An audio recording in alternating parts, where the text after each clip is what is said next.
Some people panic when danger walks through the door, but the truly dangerous ones, they smile. The classroom on Deck 7 was built for the best students in the Orion Coalition, a place where gravity held steady at 1G, where the air was filtered to perfection, and where every seat was occupied by someone genetically designed to outperform the average human in every measurable way. And yet at the very back row, slouched just slightly in a chair that seemed too small for his frame, Ethan Cole looked like he didn't belong, not because he was weak, but because he didn't care enough to pretend otherwise, and that difference made everyone uneasy even before anything went wrong, though no one could quite explain why. Because on paper, Ethan was nothing special, just a transfer from Earth, classified as a Deathworld candidate, a label most of the class treated like a joke, a relic from a harsher era, something to laugh at between lectures about stellar biology and advanced combat theory. And they did laugh, often, quietly, or openly, depending on how bold they felt that day, but Ethan never reacted the way they expected. He never snapped, never argued, never even looked offended. He just watched, calm, distant, like he was listening to a conversation that didn't involve him at all. And sometimes, just for a second, there was something behind his eyes that made even the boldest student hesitate, though they would never admit it. Not in a room full of elites. Not in a place where fear was considered a flaw. And that morning it started the same as any other, the hum of the station steady, the instructor late as usual, a low murmur of conversation filling the room while data pads flickered with notes and projections until the door opened without warning, not with the polite chime of authorization, but with a quiet mechanical slide that cut through the noise like a knife through silence. And every head turned at once, because something about that moment felt wrong before anyone even saw who was standing there. Tall, still, completely uninvited, a figure wrapped in dark composite armor that didn't match any known academy designation, no insignia, no identification tag. Just presence, heavy and deliberate, like gravity had shifted slightly toward the doorway, and the air changed, not visibly, not dramatically, but enough that conversations died mid-sentence and breaths were held just a fraction longer than normal, because every instinct in that room, engineered or not, recognized the same thing at the same time. This was not part of the curriculum. This was not a drill. And this was definitely not safe. And for the first time since the semester began, the top ranked students of the Orion Coalition didn't look confident. They looked uncertain, eyes flicking between each other, waiting for someone else to react first, waiting for a command that didn't come, waiting for the situation to make sense. But the figure at the door didn't speak, didn't move, didn't need to, because the silence itself was doing all the work, stretching thin, pulling tight across the room like something about to snap. And then, from the back row, a sound broke it, soft at first, almost too quiet to notice, a single breath that turned into something unmistakable. Ethan Cole was laughing, not loudly, not wildly, just enough to be heard, enough to echo in the stillness like it didn't belong there at all. And that was the moment everything shifted, because the fear that had begun to settle over the room didn't disappear. It changed direction. Eyes that had been fixed on the doorway slowly turned toward the back, toward the one person who wasn't reacting the way they should. And the question that formed in every mind at once wasn't about the stranger anymore. It was about him. Why was he laughing? What did he see that they didn't? And more importantly, what did he know that made a situation like this feel like a joke? No one else laughed, not even by accident.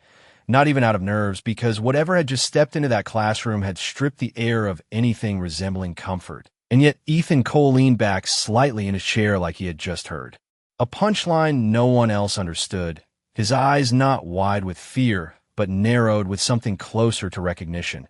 And that detail, subtle as it was, spread through the room faster than panic ever could, because panic was expected, panic made sense, but recognition meant history. And history meant this situation was already deeper than anyone wanted it to be. A tall student near the center row, one of the top-ranked tacticians in the cohort, shifted his weight and whispered under his breath, asking if anyone else had seen that reaction. But no one answered him, because they were all too focused on the same thing. The figure at the door had not advanced, had not raised a weapon, had not even acknowledged the class as a whole. Its attention was fixed on one person and one person only. And that person was not the instructor, not the highest-ranking cadet, but the quiet human sitting in the back, and that alone broke every assumption they had about control and hierarchy, because in this academy, attention followed status, and Ethan Cole had none, at least not the kind they recognized. A faint hum from the wall sensors flickered, attempting to identify the intruder, but the display near the front of the room glitched, numbers scrambling before flattening into unreadable static. And that was when the unease sharpened into something colder, because the systems here did not fail. They adapted, they recalibrated, they compensated, but they did not simply stop. And yet now they had, as if whatever stood in that doorway existed outside the parameters the station was designed to understand. A girl in the front row slowly lowered her data pad, her fingers trembling, just enough to betray what her face tried to hide. And she glanced back again at Ethan, because he still had not stopped smiling, not wide, not exaggerated, just a quiet, steady curve that did not belong in a moment like this. And she realized something that made her stomach tighten. He was not surprised, not even slightly. The figure finally moved, one step forward, deliberate, measured, the sound of its boots against the floor echoing louder than it should have in a room that size. And every instinct in the class screamed for someone to do something, to speak, to act, to restore control. But no one did, because no one knew the rules anymore, except maybe Ethan, who tilted his head just slightly, as if confirming a suspicion he had already formed long before this moment. And when the figure stopped again, now fully inside the classroom, the distance between them reduced, but not closed, something even stranger happened. It hesitated, not in fear, not in confusion, but in calculation, like it was reassessing something it had not expected to find. And that hesitation did more damage to the class's confidence than any display of force ever could, because whatever this was, it had come here with purpose, and now that purpose had shifted, redirected toward a single unexpected variable.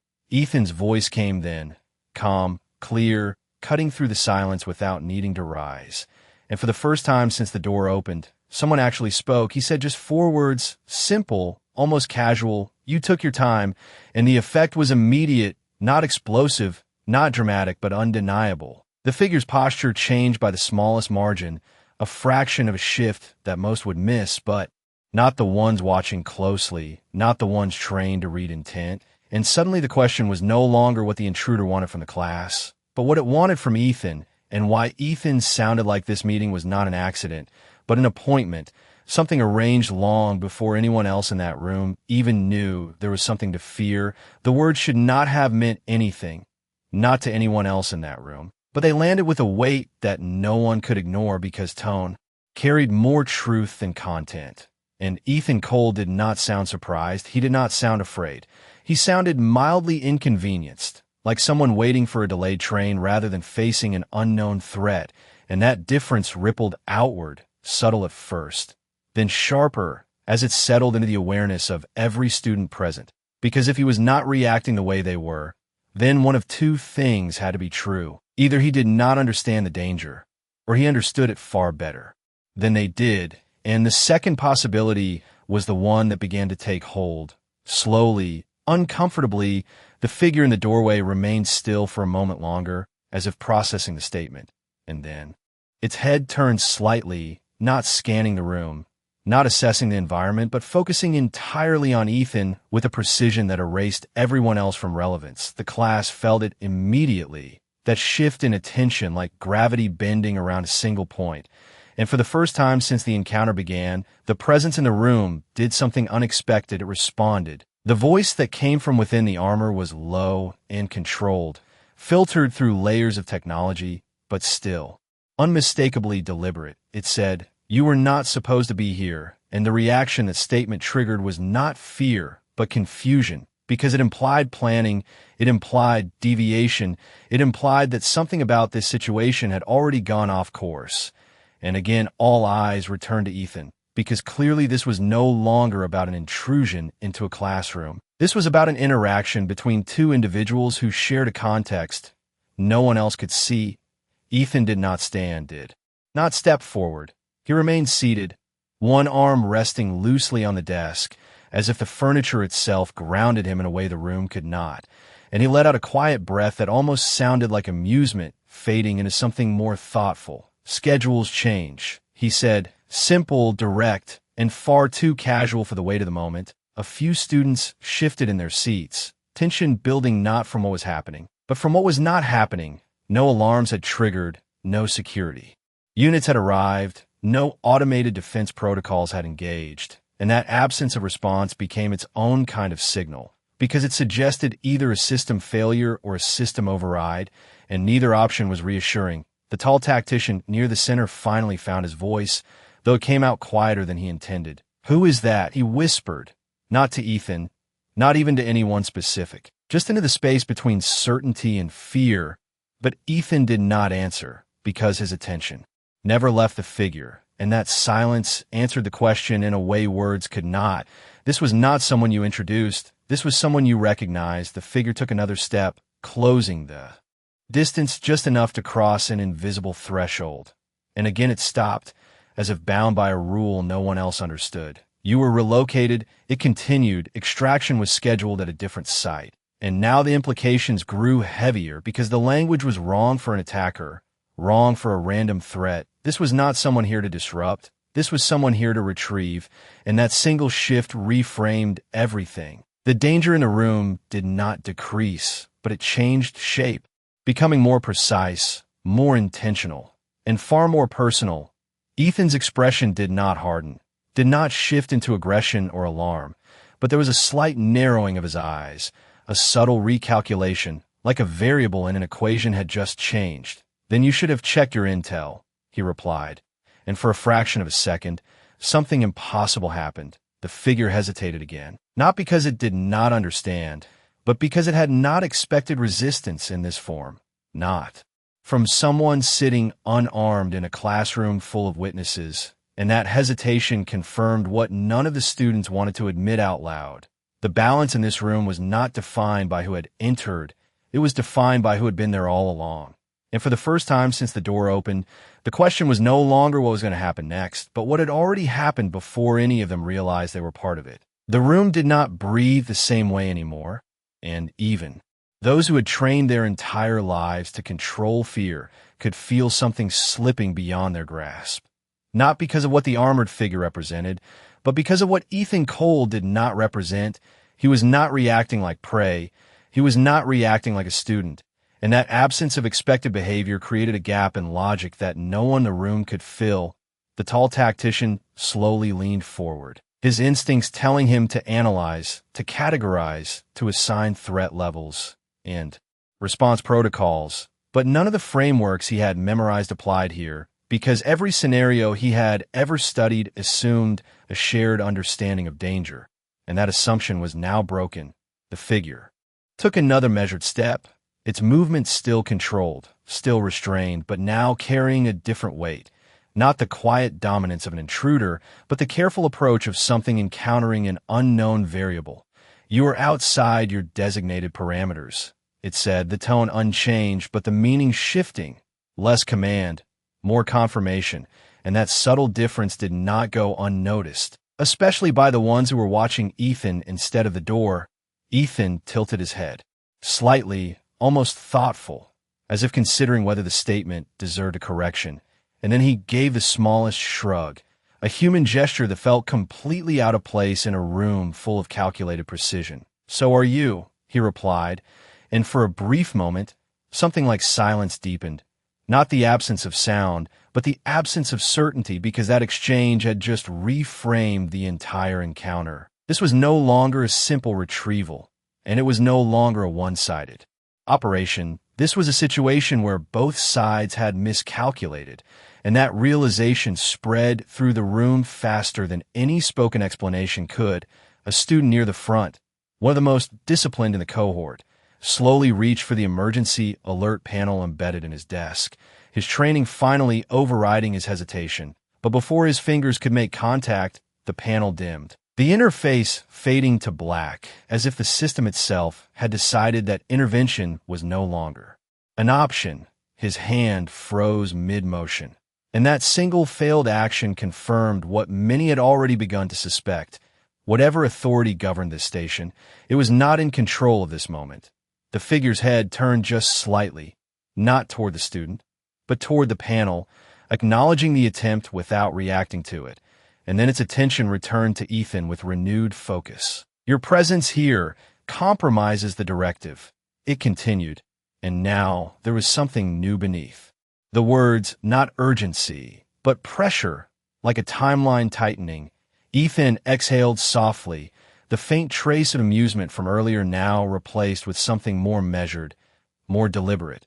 Your directive was already compromised, he said, and this time there was no smile, not because he was afraid, but because whatever came next no longer entertained him. The class felt that shift immediately because the tone had changed, the balance had shifted again, and the sense of something approaching a breaking point began to build, not through sudden action, but through the accumulation of small, undeniable truths. The figure took one final step forward, closing the distance to a point where conversation no longer needed projection, where the exchange felt less like a public event and more like a private confrontation unfolding in full view of witnesses who did not understand their role in it. You were not meant to be seen, the figure said, and that statement carried more weight than anything before it because it implied secrecy, concealment, a hidden layer beneath everything the academy represented, and for the first time, a few of the students realized that their entire environment might not be what they thought it was. Ethan's gaze did not waver, but there was a slight narrowing, a flicker of something that might have been acknowledgement or resignation or both, that stopped being an option the moment you walked in, he replied, and the meaning was clear not just to the figure, but to anyone listening closely enough to piece it together. This situation was no longer contained, it was no longer controlled, and whatever came next would not be hidden, not from the class, not from the station, and certainly not from whatever larger system had sent the figure here in the first place. And in that realization, a new understanding began to take shape among the students. Not fully formed, not yet accepted, but impossible to ignore. They were not witnessing the arrival of danger. They were witnessing the collision of two things that should never have met in the same room. And the most unsettling part was not which one was stronger, but the growing certainty that the one they had underestimated all along was the one the rest of the galaxy had been trying not to find. The realization did not arrive all at once. It settled slowly, like a pressure building behind the eyes.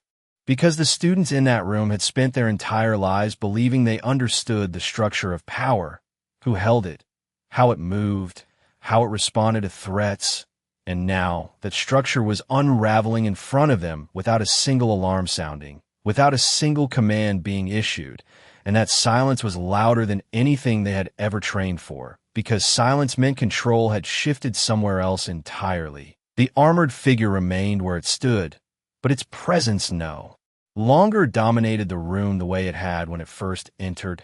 Something had changed, not in its strength, but in its position. It was no longer the center of attention. It was part of something larger, something it had not fully accounted for. And that something was sitting casually in the back row. Ethan Cole finally moved, not abruptly, not aggressively, just a slow, deliberate motion as he leaned forward and placed both feet flat on the floor, the subtle shift carrying more weight than any sudden action could have, because it signaled intention. And intention meant the moment of observation was ending. A few students instinctively straightened in their seats, as if preparing for something they could not define, their instincts telling them that whatever came next would matter far more than anything that had already happened. Ethan stood up, unhurried, his posture relaxed but grounded, like someone stepping into a role he had been avoiding until now. And as he rose, the room seemed to recalibrate around him, the lines of attention adjusting, the focus tightening, until even the figure at the front was no longer looking down at a seated student, but meeting someone at equal height, and that alone disrupted the remaining illusion of hierarchy, because for the first time since this began, the balance did not feel one-sided. The figure spoke again, but the tone had shifted in a way that only the most perceptive could detect. "You are forcing escalation," it said, and while the words were the same kind of controlled statement as before, there was something underneath them now, not threat, but constraint, as if escalation was not a choice, but a consequence it was trying to avoid. Ethan let out a quiet breath, not frustration, not relief, just acknowledgement. "You came here already escalated," he replied, and the logic was simple, unavoidable, and that simplicity carried more weight than any complex argument could,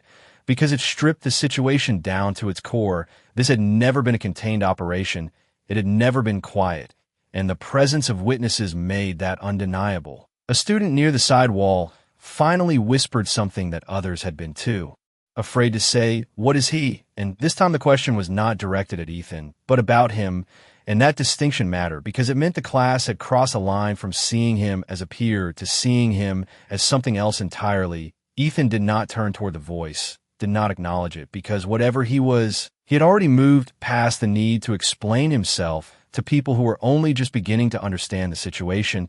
The figure adjusted its stance slightly.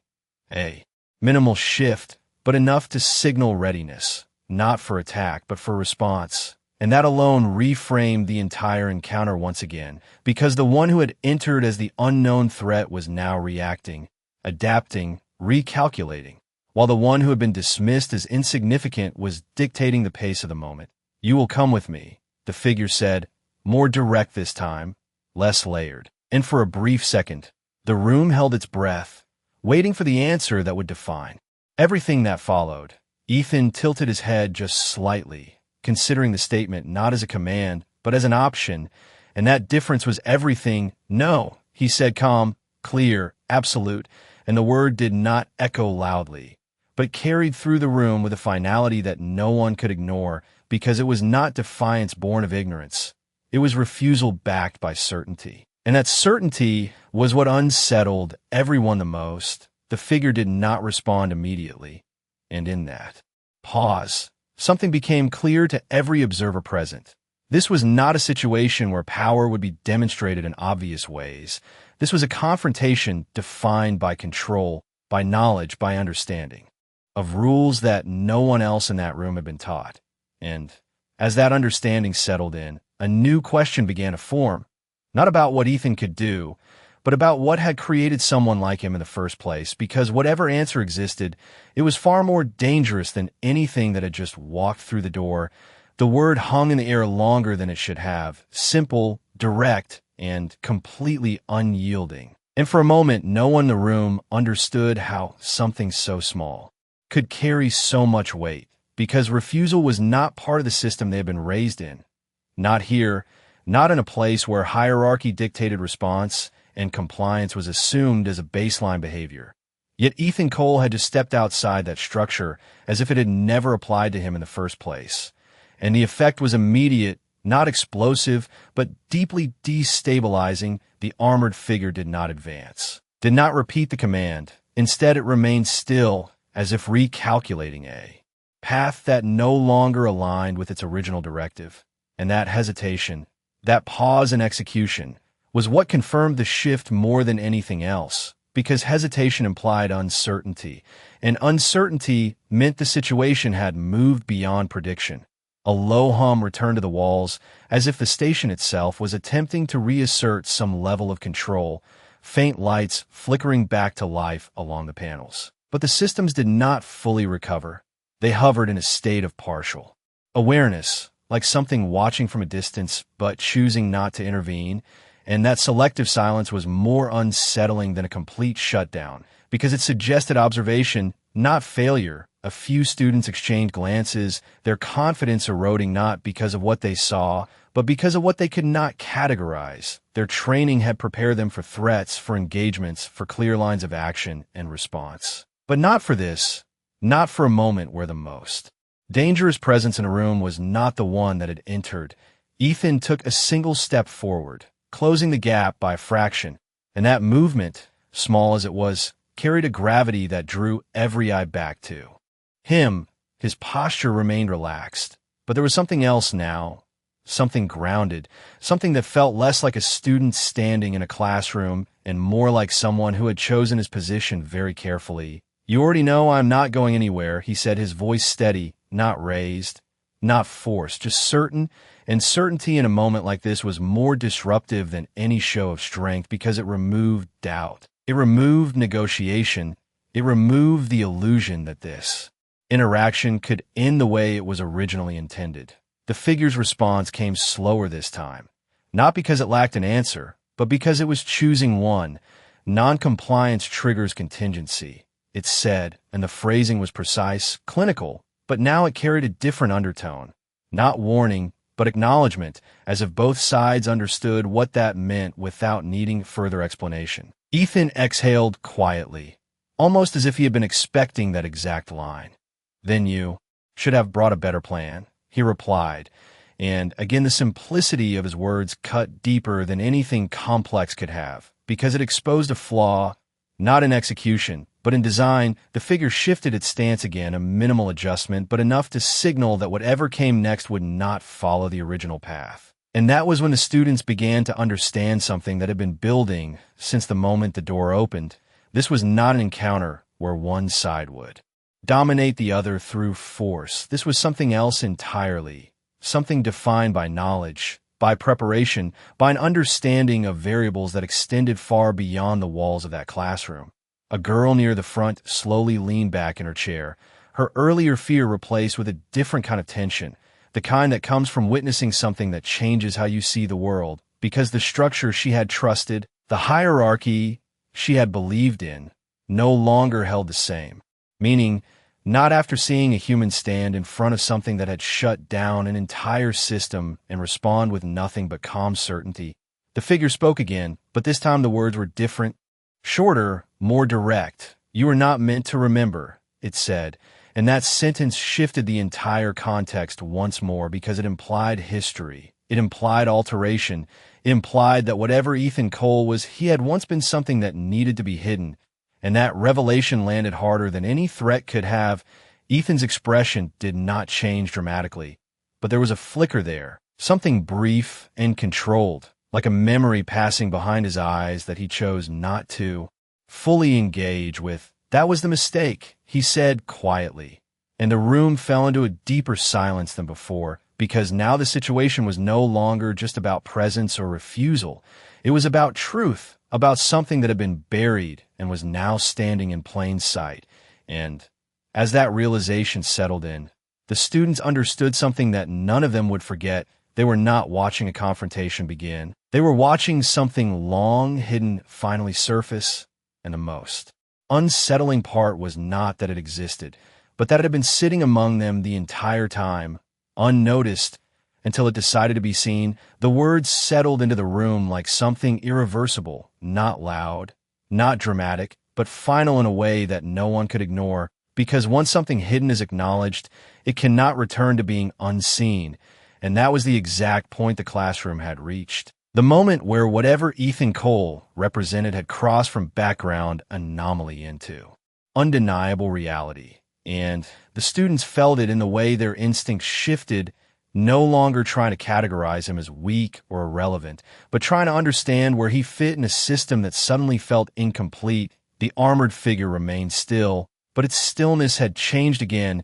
It was no longer the controlled patience of an operative following protocol. It was the pause of something reassessing a mission that no longer aligned with the information it had been given, and that pause stretched just long enough for the weight of Ethan's last statement to sink in. Because remembering was not supposed to happen, remembering implied failure at a level far beyond this room, far beyond this station, and that implication alone was enough to make the situation far more dangerous than any direct confrontation. A faint ripple passed through the wall displays again.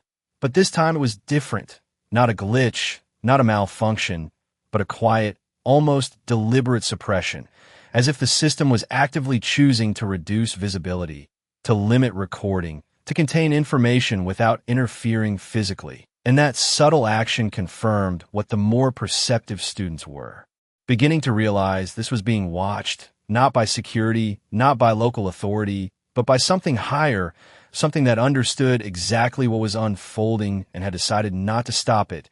Ethan seemed to notice it as well, not by looking at the panels, but by the way his posture shifted slightly, a barely noticeable adjustment that suggested awareness of something beyond the immediate room. And when he spoke again, his voice carried a different tone, not louder, not sharper, but more focused. "They're already listening," he said, not to the class, not even directly to the figure, but as a statement of fact, And that single line reframed the situation once more because it confirmed that this was no longer a contained interaction. It had expanded, it had drawn attention, and whatever came next would not remain within these walls. The figure responded after a brief delay. That was not authorized, it said, and for the first time there was something beneath the control, not fear, but pressure, the kind that comes from a timeline collapsing faster than expected. Ethan gave a slight nod, almost acknowledging that detail as irrelevant. It stopped being authorized the moment you stepped inside, he replied, and again the logic was simple, undeniable, because presence alone had already broken the rules. Everything after that was just consequence. A student near the back, one who had remained silent the entire time, finally spoke, his voice low but clear enough to carry, "You are not just a student, are you?" And the question landed differently than the others had, not as a challenge, not as fear, but as recognition, because by now the class had begun to accept what they were seeing, even if they did not fully understand it. Ethan did not answer immediately, and that pause carried its own meaning, not avoidance, but consideration, as if the question itself was too small to fully capture the truth behind it. "No," he said finally, and the simplicity of that answer did more to shift the room than any elaborate explanation could have, because it confirmed what everyone already felt but had not yet accepted. The hierarchy they believed in did not apply here. Not anymore. The figure adjusted its stance once more, and this time the movement was not subtle, not hidden.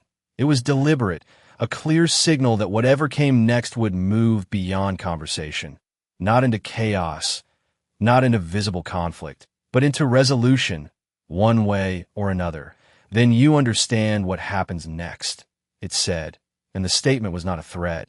It was a conclusion, a line drawn at the end of a path that had already been set in motion long before this moment. Ethan's expression remained calm, but there was a weight behind his eyes now, something older, something deeper than anything the students around him could fully grasp. "I understand," he replied, and then, after a brief pause that seemed to stretch longer than it should have, he added quietly, "That is why I am still here."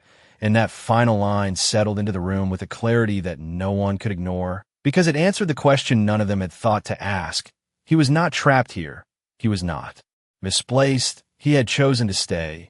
And whatever that choice meant, it was far more significant than anything that had just walked through the door. The statement did not just settle into the room.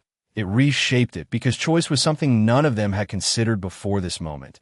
Not in a place like this where assignments, rankings, and outcomes were dictated by systems far beyond any individual. And yet Ethan Cole had just made it clear that he was not here by accident, not here by error, but here by decision. And that single revelation altered the weight of everything that followed, because if he had chosen to stay, then whatever he was avoiding or whatever he was waiting for had to be greater than the risk of being found. The armored figure remained still for a fraction longer, but this time the stillness felt different, no longer analytical, no longer uncertain, but resolved, as if a threshold had been crossed internally. "Choice does not change outcome," it said, the words steady, controlled, but now carrying a finality that had not been present before, and that line echoed through the class, not as a threat, but as a principle, something absolute, something that suggested inevitability. A few students shifted again, their earlier attempts to understand replaced by a quieter,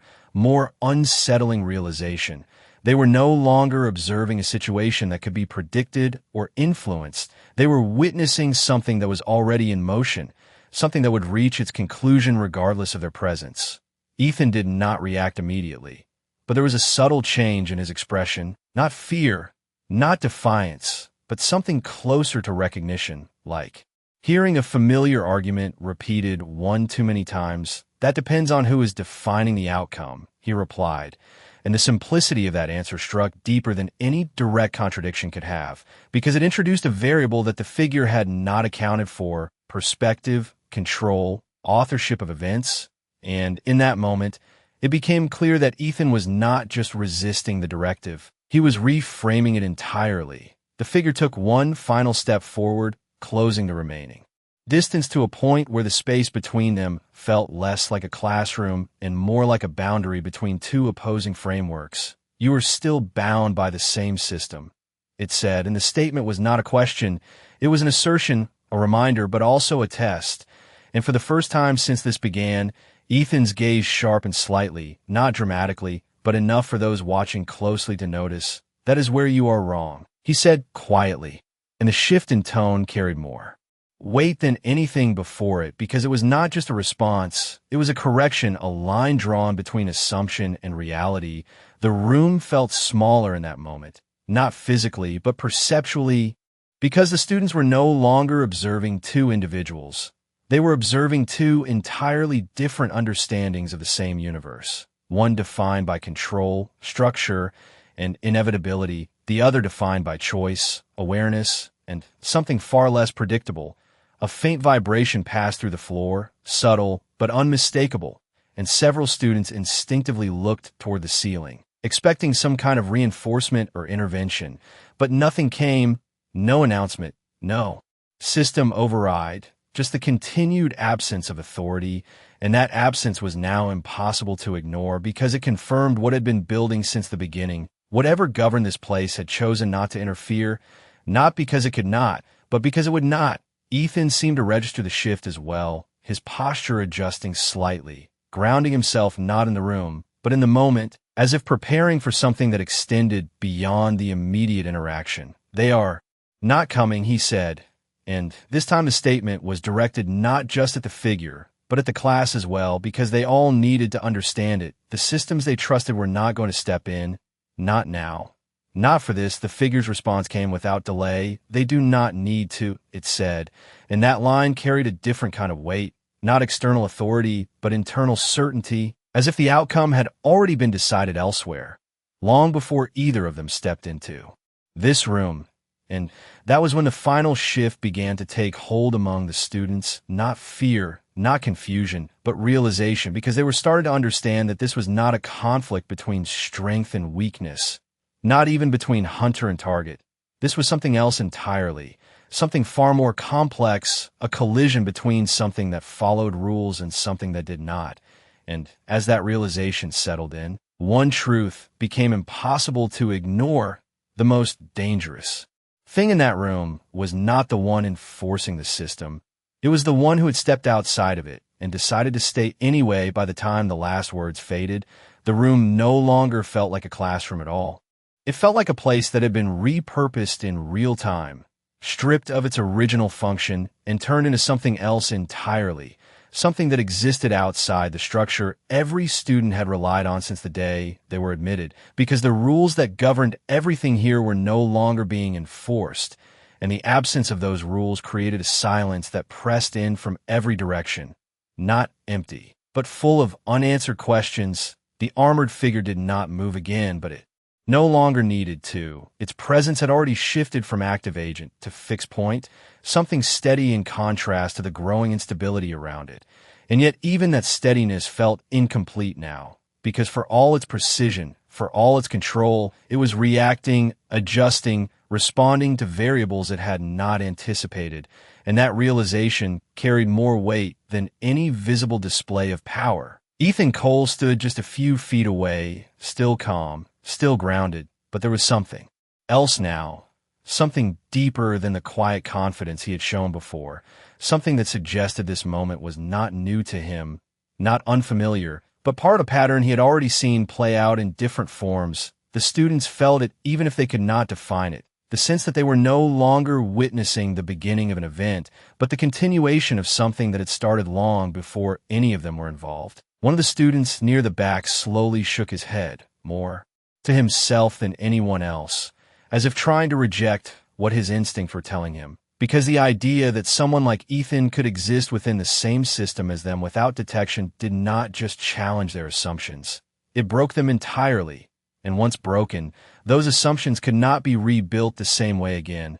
The figure spoke once more, but the tone had shifted again, not softer, not weaker, but more direct, more focused. "This is your final opportunity to comply," it said.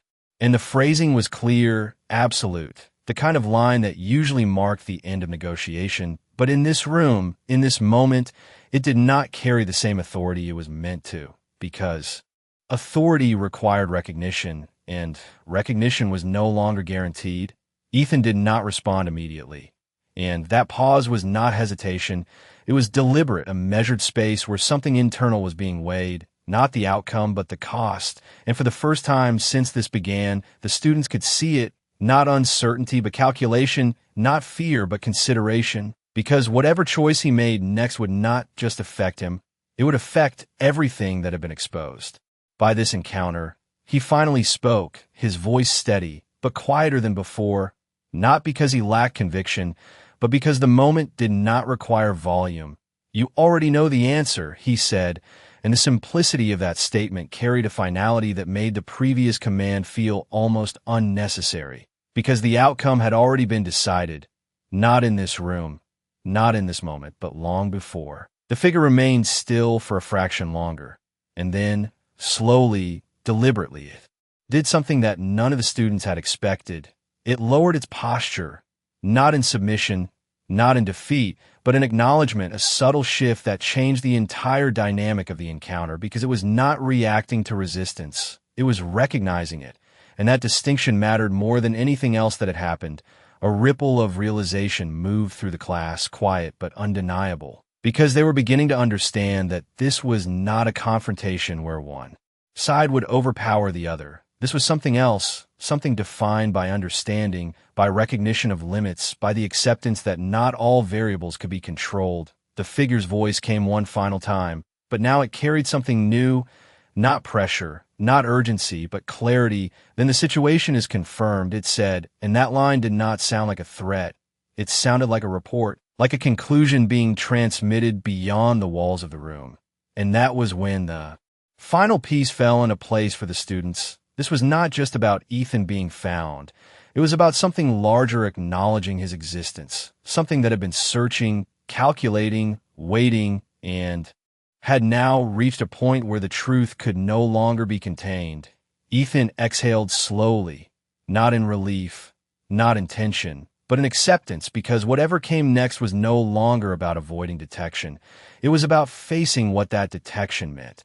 And as that realization settled in, the room fell into a silence that felt heavier than anything before it, not because of fear, but because of understanding, because for the first time since this began, everyone present knew that the moment they were witnessing was not just significant, it was irreversible. The confirmation did not echo. It settled, precise and contained, like a signal that had reached its destination and no longer needed to travel any further. And in that stillness, something fundamental shifted in the room. Not in posture, not in position, but in understanding, because up until this moment, every student had been trying to determine what was going to happen next. But now, they were beginning to realize that the next step had already been decided somewhere far beyond their awareness. The armored figure remained steady, its presence no longer imposing in the same way it had been when it first entered. Because its role had changed, it was no longer here to enforce. It was here to confirm, to observe, to finalize something that had already reached its conclusion, and that subtle shift carried more weight than any visible action could have. Ethan Cole did not move immediately, but there was a quiet transition in the way he held himself, not defensive, not aggressive, but resolved, as if the moment he had been delaying had finally arrived and there was no longer any reason to avoid it. A student near the center of the room slowly exhaled, not realizing he had been holding his breath, because the tension had not disappeared. It had transformed, no longer sharp and immediate, but deep and unavoidable, like standing at the edge of something vast and realizing there is no path back the way you came. The faint hum of the station returned in fragments, systems attempting to reassert presence without interfering, lights stabilizing just enough to illuminate the room clearly. And for the first time since the encounter began, everything was visible, not obscured by flickering panels or shifting shadows, but fully exposed. Every face, every movement, every detail, and that clarity made the situation feel even more significant because nothing was hidden anymore. The figure spoke again, but now the words were different, no longer directive, no longer conditional.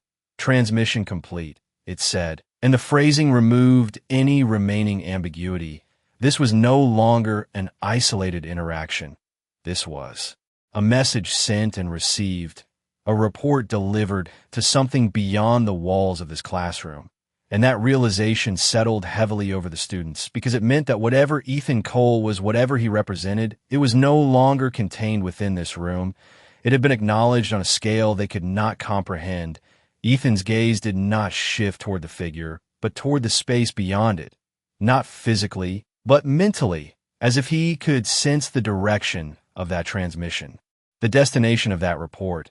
And there was no surprise in his expression, no sudden realization, just quiet acceptance. So they finally stopped pretending, he said, his voice low but clear, and that line carried a meaning that extended far beyond the immediate conversation, because it suggested that this moment had been inevitable, not sudden, not accidental, but delayed, postponed until it could no longer be ignored.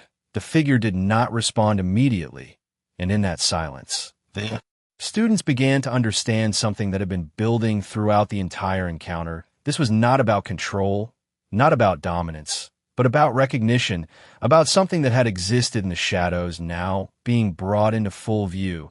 A girl near the front slowly lowered her gaze, not out of fear, but out of realization, because the world she had trained for, the system she had trusted, was no longer complete. It had gaps, it had hidden layers, and Ethan Cole had just stepped out of one of them. The figure's voice returned one final time, steady, precise, further action pending, it said, and the words did not carry urgency. They carried inevitability, because whatever came next would not be decided here, not in this room, but elsewhere by something that had already begun to move. Ethan let out a slow breath, not tense, not relieved, but grounded, like someone who had been waiting for this exact moment and was now ready to face what followed. "Then we are done here," he said, and the simplicity of that statement marked the end of something far larger than the conversation itself, because it was not just an acknowledgement of the moment, it was an acceptance of everything that would come after. The room remained silent, but it was no longer the same silence as before. It was heavier, more defined, filled with understanding rather than confusion, because every student present now knew one thing with absolute certainty. The person they had dismissed, the one they had underestimated, was not just different. He was something the rest of the galaxy had been trying to locate, to monitor, to control, and now that he had been found, nothing about their world would remain the same. For a moment, nothing changed, and that was what made it so different from everything that had come before, because the tension that had filled the room did not break. It settled into something quieter, something more permanent, like a line had been crossed, and there was no need to push further.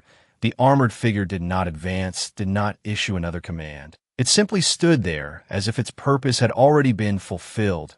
And in that stillness, the students began to understand that the most important part of this encounter had already happened, not in the words spoken, but in the acknowledgement that followed them. Ethan Cole did not look at the figure anymore, not directly. His attention shifted slightly, not toward any specific person, but across the room, as if he was finally seeing the people around him again. And that subtle change carried a meaning none of them could ignore, because until now, they had not mattered in this exchange. They had been observers, background variables in a much larger equation. But now that the moment had passed, their presence returned, and with it came a new kind of weight, the weight of understanding something they were never meant to witness. A student near the front hesitated before speaking, his voice uncertain, but steady enough to carry. "What happens now?" And the question hung in the air, not directed at anyone in particular, but shaped by the shared realization that whatever came next would not follow any pattern they recognized. Ethan paused for a fraction of a second, not because he did not have an answer, but because the answer itself was not simple. It was not contained within this room, and that made it harder to put into words that would make sense to people who had only just begun to see the edges of a much larger picture. "Now," he said slowly, "things move," and the phrasing was vague, but deliberate, because movement did not mean action in the way they understood it. It meant progression. It meant consequences unfolding beyond their control. The figure finally shifted again, not forward, not closer, but slightly to the side, as if preparing to leave, and that motion, small as it was, confirmed what Ethan had just implied. This part was over. Whatever came next would not happen here. The students watched carefully, their attention divided between the figure and Ethan, because even though the immediate threat had changed, the significance of what they had just witnessed had not. It had only grown. The figure spoke one last time, not to command, not to warn, but to acknowledge, observation recorded, it said, and the statement carried a finality that made it clear this was not just an encounter, it was documentation, something that would be analyzed, reviewed, and acted upon elsewhere. Ethan gave a slight nod, not in agreement, but in recognition, as if confirming that this outcome had always been part of the path he had chosen. Then make sure they understand it, he replied, and that line carried more weight than anything he had said before, because it was not about this moment. It was about what came after, about how this information would be interpreted by those who had not been present, and that alone hinted at the scale of what was unfolding. The figure did not respond, and after a brief pause, it turned toward the doorway, its movements just as controlled as when it had entered, but now lacking the same sense of intrusion, because it was no longer entering unknown space. It was leaving a confirmed one. The door opened without a sound, and for a moment, the light from the corridor framed the figure as it stepped out, and then it was gone, just like that. No dramatic exit, no sudden shift, just absence. And that absence was what made the moment feel real, because it left behind only the consequences. The silence that followed was different from before, not tense, not uncertain, but heavy with understanding, because every student in that room knew that something irreversible had just happened, something that extended far beyond their classroom, far beyond their training. And as they slowly turned their attention back to Ethan Cole, they realized that the person they had once dismissed as insignificant was now the center of something much larger than any of them had ever imagined. And the most unsettling part was not what he had done, but what he had chosen not to do, because in that restraint, in that calm certainty, there was a level of control that no system had prepared them to face, and that realization would stay with them long after this moment had passed. The door remained closed long after the figure had disappeared, as if the room itself was still processing what had just happened. And for several seconds no one moved, no one spoke, because movement would have meant returning to something normal, and nothing about this moment felt normal anymore. The structure that had defined every interaction in that space had quietly collapsed without resistance. And what replaced it was not chaos, but something far more unsettling: awareness, the kind that does not fade once it arrives. Ethan Cole did not immediately return to his seat. He remained standing where he was, his posture relaxed but deliberate, like someone deciding whether the moment had truly ended or if something else still lingered just beyond perception.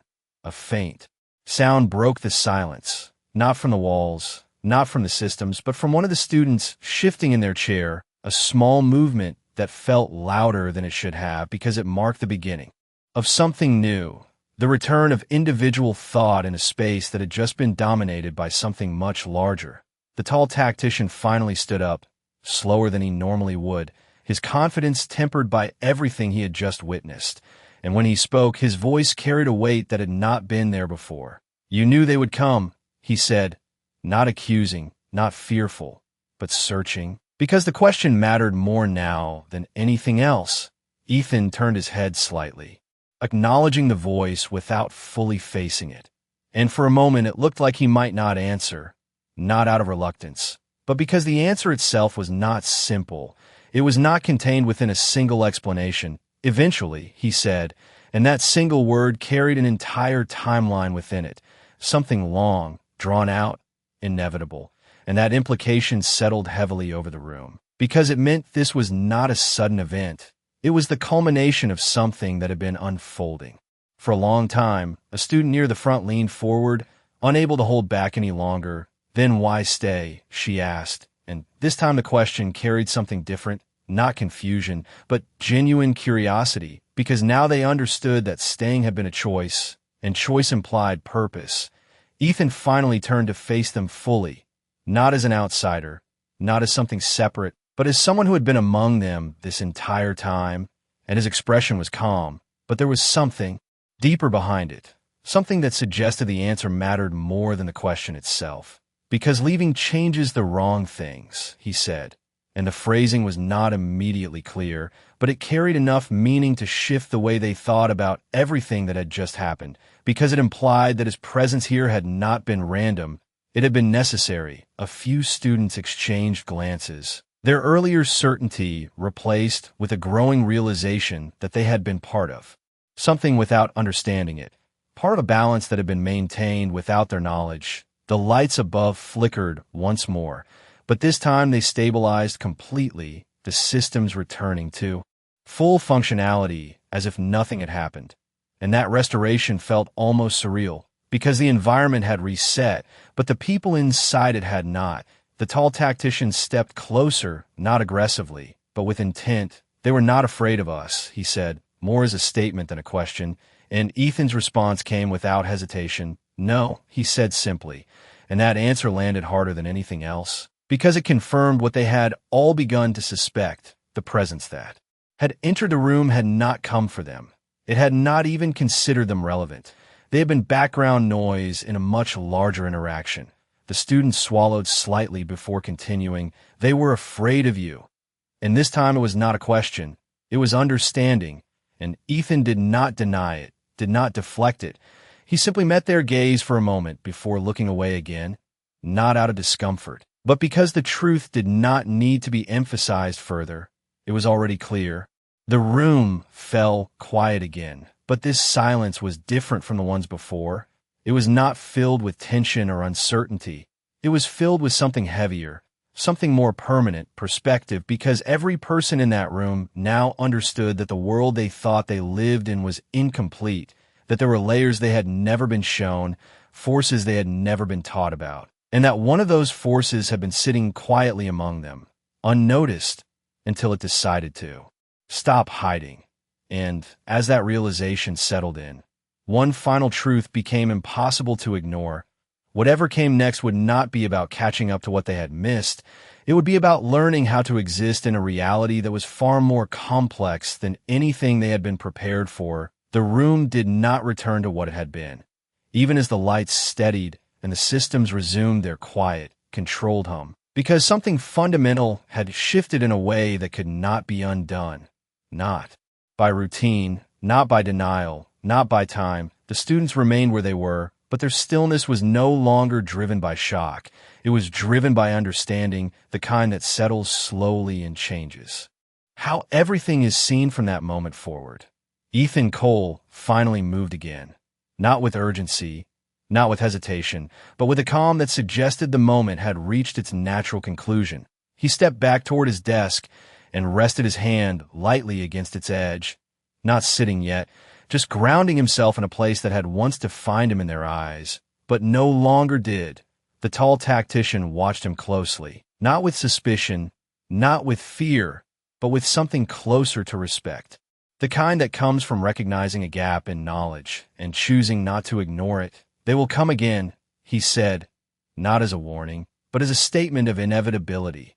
And this time, no one in the room questioned it, because the idea no longer felt distant or abstract. It felt real, immediate, part of a larger pattern that had already begun to unfold. Ethan nodded once, a small, almost absent gesture, but enough to confirm that he agreed. Yes, he said, and the simplicity of that answer carried a weight that settled over the room like gravity, because it meant this was not over, not even close. This was only the beginning of something far larger than any of them had anticipated. A student near the side spoke up, her voice steadier than before, shaped by the clarity that had replaced her earlier uncertainty. And when they do, she said, what happens then? And the question was not filled with fear. It was filled with intent, because now they were not just observers, they were part of the environment this would return to.